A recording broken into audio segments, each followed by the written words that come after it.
In the electrifying world of the NBA, trash talk became the unseen yet sharply felt weapon.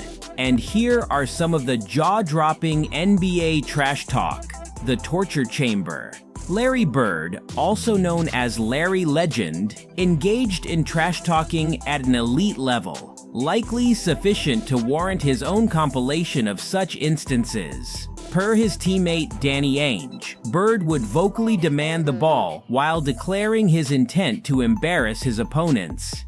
He'd say, "Danny, give me the ball," or "DJ, give me the ball. I got this guy in the torture chamber right here." All while the targeted opponent stood there, directly hearing the proclamation. The bird's eye view. Larry Bird really loves to humiliate others. They want him to keep scoring, too. Bird takes the jumper and hits it again. Bird has 54 for most points by a Celtic in one game. During his time on the basketball court, he derived immense pleasure from informing opposing players, those attempting to guard him, precisely when and where he planned to score.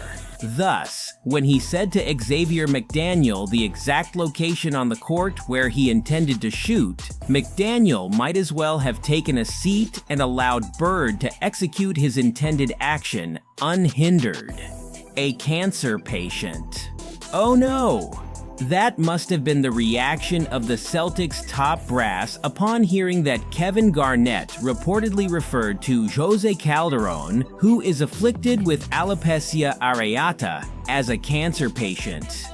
Villanueva posted on his Twitter account that Garnett called him a cancer patient during the game. This remark evidently agitated Calderon to the point that he would engage in a real-life altercation with Garnett.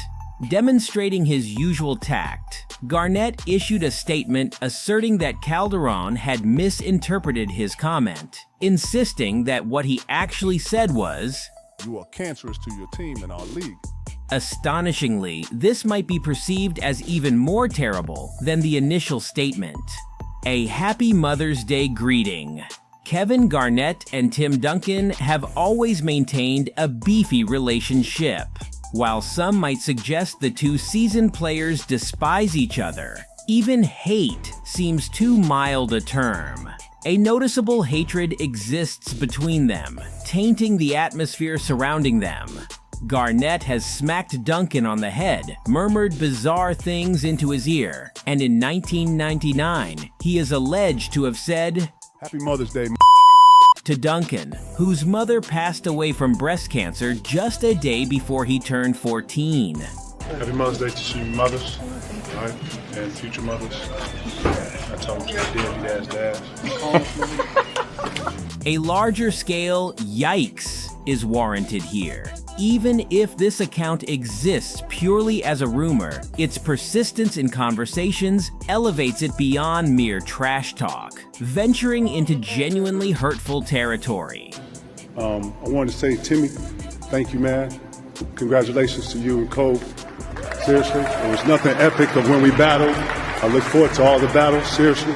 Nobody can say no to Honey Nut Cheerios. Kevin Garnett, how the NBA would be without you? Firstly, locker room walls might experience significantly fewer fist-induced damages. And secondly, fans would miss out on savoring his wild trash talk escapades. In a 2013 face-off between the Knicks and the Celtics, Garnett managed to annoy Carmelo Anthony by purportedly remarking that his wife, reality TV star Lala Vasquez, Tastes like Honey Nut Cheerios. hold on, man. Uttering such words typically invites an explosive response. I have never ever in my life disrespected a man or his family or his wife or his mom or none of that. I have never in my life. Although, somewhat in Garnett's defense, this comment is arguably less brutal than mocking a player's deceased mother, so perhaps it's somewhat of a progress. The truth will always prevail. The ultimate undesirable sound during your free throw attempts is someone questioning your value. This is precisely the scenario Kenneth Faried found himself in while attempting to secure 2 potentially game-winning baskets, with Paul Pierce uttering, $60 million? I don't see it with this guy. Prior to Faried's shots. The taunting commentary burrowed so profoundly into Faried's psyche that he missed both shots and the game was lost. It appears someone doesn't perceive themselves as equivalent to the expense of 60 million $1 tacos. President Obama talks trash. During a 2011 fundraiser at the Museum of Fine Arts, President Obama momentarily paused his presidential duties to outright roast Boston Celtics guard Rajon Rondo for his questionable shooting abilities. According to Shaq, the president turns to Ray Allen, points at Rondo and says, "Hey Ray, why don't you teach this kid how to shoot?" Everyone starts laughing. The next day, Rondo shot the ball horribly. He stopped taking shots after that. He's so sensitive. This exemplifies why you should never allow a Bulls fan to encounter a Celtics player. The restricted growth. Muggsy Bogues, a champion for all undersized men and any individual who invested excessively in NBA Jam, encountered his rival when he clashed with Michael Jordan in 1995. In a pivotal moment, Muggsy possessed the ball with the Hornets trailing by a point. Jordan, tasked with defending Bogues, gave him space, taunting him with, "Shoot it, you f***ing midget." Bogues took the shot and missed. A year subsequent, Muggsy admitted he thinks that moment impaired his career. You know, those type of things, you know, they don't affect you. You know, it's just the game that we playing and that, you know, those things that come out, you know, we may call them a black cat, you know, so little things like that, you know. As his shooting never regained its previous form. Don't mess with the GOAT.